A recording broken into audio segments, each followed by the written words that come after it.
ഒരു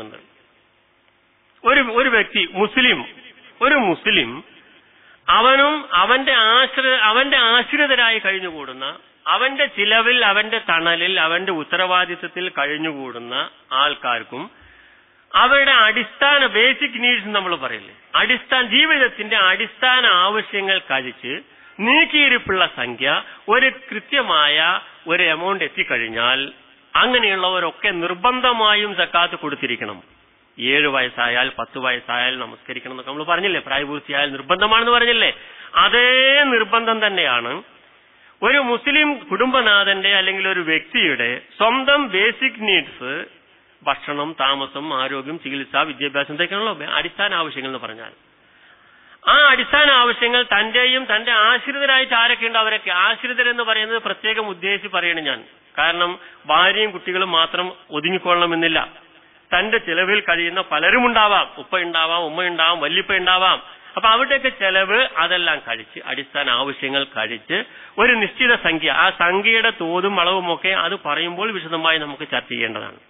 ഞാൻ പറഞ്ഞ ആരുടെ മേലാണ് നിർബന്ധം എന്ന് നമ്മൾ തിരിച്ചറിയണം. 10,000-കണക്കിനോ ലക്ഷക്കണക്കിനോ കോടിക്കണക്കിനോ വരുമാനമുള്ള അറിയപ്പെടുന്ന പ്രഭുക്കന്മാർക്കും മുതലാളിമാർക്കും ഹാജിമാർക്കും മാത്രമുള്ള ഒരു നിർബന്ധമായ ഘടകമാണ് ഇസ്ലാമിലെ സക്കാത്ത് എന്ന ധാരണ ഇസ്ലാമിലില്ലാത്തതാണ്. എവിടെ നിന്ന് കിട്ടി എന്നാണ് എനിക്ക് ചോദിക്കാനുള്ളത്. ഇസ്ലാമിൽ ഒരാൾക്ക് സക്കാത്ത് നിർബന്ധമാവണമെങ്കിൽ ഈ അടിസ്ഥാന ആവശ്യങ്ങൾ കഴിച്ച് ഒരു നിശ്ചിത സംഖ്യ എന്ന് പറഞ്ഞാൽ 590 ഗ്രാം വെള്ളി. 590 ഗ്രാം വെള്ളിക്ക് ഇന്നത്തെ മാർക്കറ്റ് റേറ്റ് എന്താണോ നമ്മൾ സക്കാത്ത് കണക്കാക്കുന്ന സമയത്ത് 9,000 ആണെങ്കിൽ 9,000. അപ്പൊ ഈ ബേസിക് ആവശ്യങ്ങളെല്ലാം കഴിഞ്ഞ് 9,000 രൂപ മുതൽ എത്ര നമ്മുടെ കയ്യിൽ നീക്കിയിരിപ്പുണ്ടോ അതിനൊക്കെ അവൻ സക്കാത്ത് കൊടുക്കാൻ നിർബന്ധിതനാണ്. അവൻ അങ്ങനെയുള്ള എല്ലാവരും സക്കാത്ത് നിർബന്ധമായി കൊടുക്കേണ്ടതാണ്. കൊടുത്തില്ലെങ്കിലോ, നേരത്തെ നമ്മൾ എന്താ പറഞ്ഞു, നമസ്കരിക്കാത്തവന്റെ അവസ്ഥ, ഹജ്ജ് നിർബന്ധമായിട്ട് ചെയ്യാത്തവന്റെ അവസ്ഥ എന്താണ്, നോമ്പ് നിർബന്ധമായിട്ട് ചെയ്യാത്തവന്റെ അവസ്ഥ എന്താണ്, അതേപോലെ തന്നെയാണ് ഇവന്റെയും അവസ്ഥ. മാത്രമല്ല, സക്കാത്ത് കൊടുക്കാത്തവന് പരലോകത്ത് ലഭിക്കാനുള്ള ശിക്ഷയെ കുറിച്ച് ഒരു സാമ്പിൾ എന്ന നിലയ്ക്ക് ഖുർആൻ തന്നെ ചിലതെടുത്ത് പറഞ്ഞിട്ടുണ്ട്. ഞാനത് അവസാനം സൂചിപ്പിക്കാം. സക്കാത്തിനെ കുറിച്ച് വളരെ സൂക്ഷിക്കണമെന്നാണ് ആ ആയത്തുകൾ താക്കീത് നൽകുന്നത്. മറ്റു പലതിനെ കുറിച്ചും പറയാത്തത് സക്കാത്ത് കൊടുക്കാത്തവർക്കുള്ള ശിക്ഷ അള്ളാഹു പറഞ്ഞിരിക്കണം. സൂക്ഷിച്ചോളയും താക്കീതാണ്, ശക്തമായ താക്കീതാണ്. അപ്പോ ഇതാണ് സക്കാത്തിനെ കുറിച്ച് വളരെ ആദ്യമായി നമ്മൾ മനസ്സിലാക്കേണ്ടത്. സക്കാത്ത് എനിക്ക് നിർബന്ധമാണോ?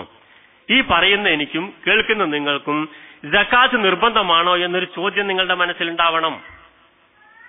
ഇത് വളർന്നു വരണം. അപ്പൊ അതിനെക്കുറിച്ച് പിന്നെ അന്വേഷിച്ചു വരുമ്പോൾ കാര്യങ്ങൾ മുന്നേറും. ശരി, ഞാൻ അങ്ങനെ വിഷയത്തിലേക്ക് പോവുകയാണ്.